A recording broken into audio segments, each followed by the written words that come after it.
do I still want to do this shit? Mm-hmm, You know what I'm saying? Cause you know how hard it is. Some people say, I want to go play baseball. And you think it's funny? Right? Yeah. And then I want to come back. Or some people say, I'm going to go 22 straight. And, you know what I'm saying? So it's a contract I feel like you got to have with yourself, too, in order for you to be a, you know, great ball player. No or question. to have a long career. That's the goal, to be in the league for 20 years. I tell you, that's the goal. But that wasn't the goal. I want to go on the court with the NBA. Where's Kevin Durant and his legacy? Is he being tarnished? Where are you at with him? You mentioned your top 7 guys. Where are you at with what's happened recently with Durant, with the Suns, and of course with Brooklyn? Yeah, you know, Kevin's a great player. I think that his legacy is complicated. You know, I don't like any guys who join super teams. I'm biased against LeBron when it comes to comparing him to Michael, joining Dwayne and those guys. Because, you know, when we have this debate, and LeBron's amazing and spectacular, but I was like, Michael didn't join anybody. He just kept getting his ass kicked and got bigger and got stronger and finally knocked the wall down. And, you know, Kevin, who's a great player, you know, other than the fact when he joined the Warriors, he hasn't been successful anywhere else. And I don't hold that against him, but he wants to be considered in that list. He's not on that list. He's not on that list. He's a great, great player, but he's not on that list. He wants to be like, wow, he's not in a GOAT conversation, because you're not, plain and simple. Damn. You had great success when you joined the Warriors, but not only did you not have success, you actually flamed out in those other places. You got swept last year in the playoffs. You didn't even make the play-in this year. We'll take it from here. It started with a joke. Kevin Durant chuckled about Michael Jordan walking away from basketball to play baseball. LeBron James laughed alongside him. But what they didn't expect was a nuclear response from NBA legends, and it didn't take long. Charles Barkley had heard enough. In an era already defined by petty shots and disrespectful soundbites, Barkley didn't hold back. And what he said on national TV made headlines, because for the first time in years, someone finally pushed back on the LeBron KD media machine. And what makes this even more shocking? The fact that Barkley wasn't the only one feeling this way. Because what happened next might signal a turning point in how today's stars get away with rewriting history. And to understand just how deep this rift runs, we need to look at what really went down with LeBron, KD, and why Jordan's era is suddenly under attack like never before. The mind the game disrespect. LeBron James and Kevin Durant didn't just laugh off history, they used it as a punchline. On their podcast, Mind the Game, KD made a flippant comment about players going to play baseball, clearly mocking MJ's departure from the NBA after his father's passing.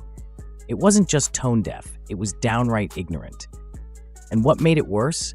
LeBron was right there with him, cackling like it was the funniest thing he'd heard all week.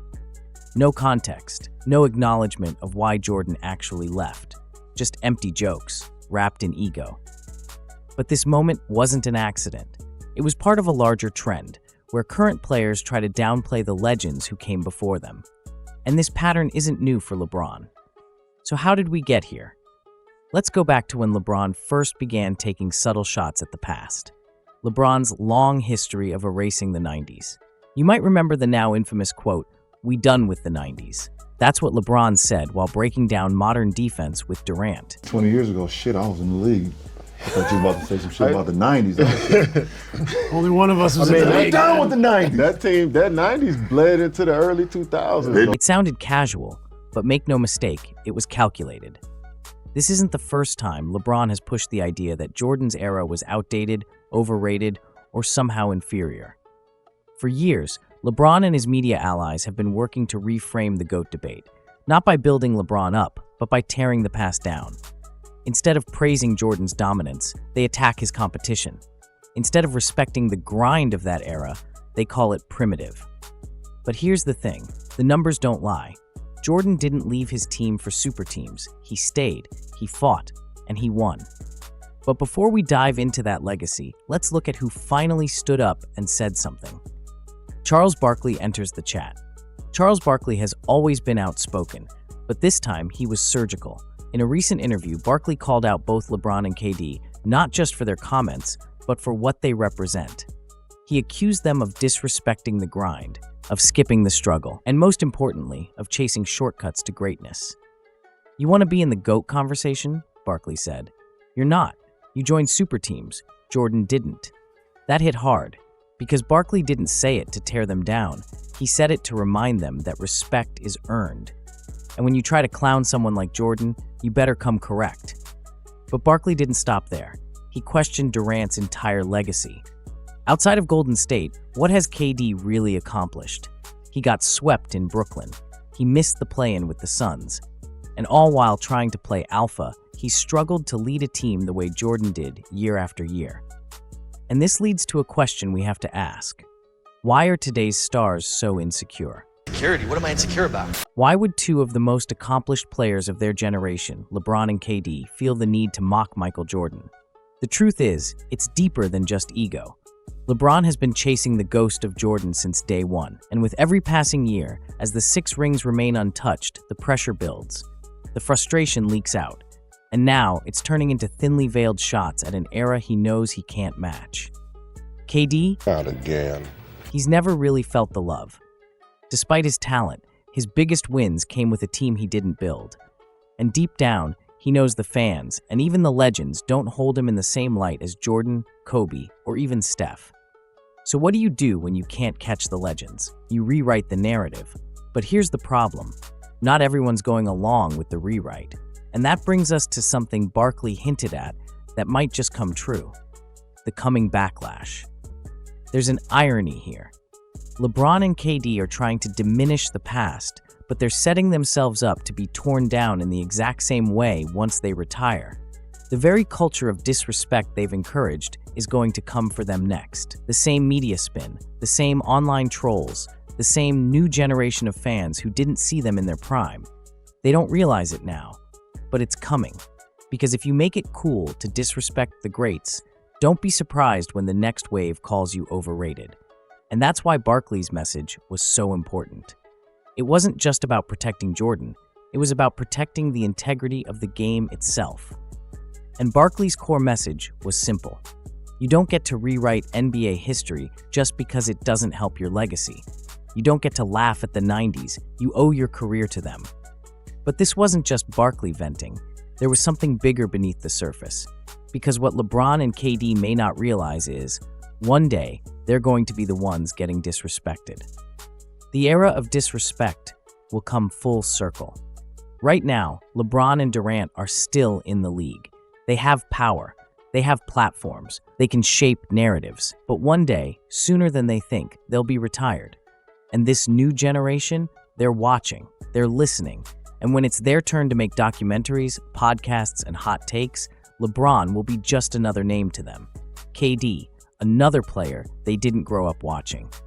And if the disrespect cycle keeps spinning, then they'll be the ones getting mocked. Which is exactly what Barkley hinted at.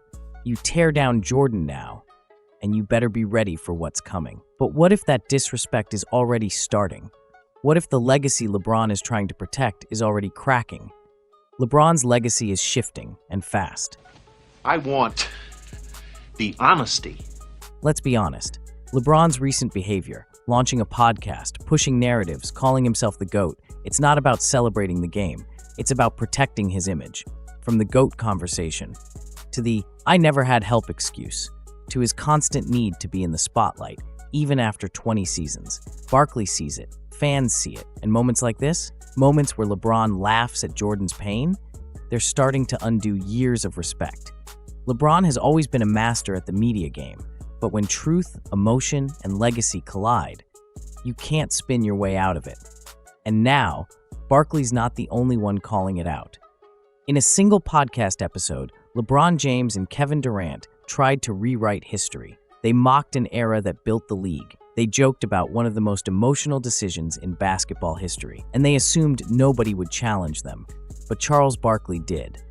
And now, the backlash has begun. Because disrespecting the 90s doesn't just make you look uninformed, it proves that the GOAT conversation isn't just about stats, rings, or longevity. It's about respect. And in that department, MJ still leads by a mile. If you respect basketball history and want to see more content like this, hit that subscribe button. We break down the real stories behind the narratives every single week. And let us know in the comments, did KD and LeBron go too far, or are fans overreacting? Either way, this debate is far from over.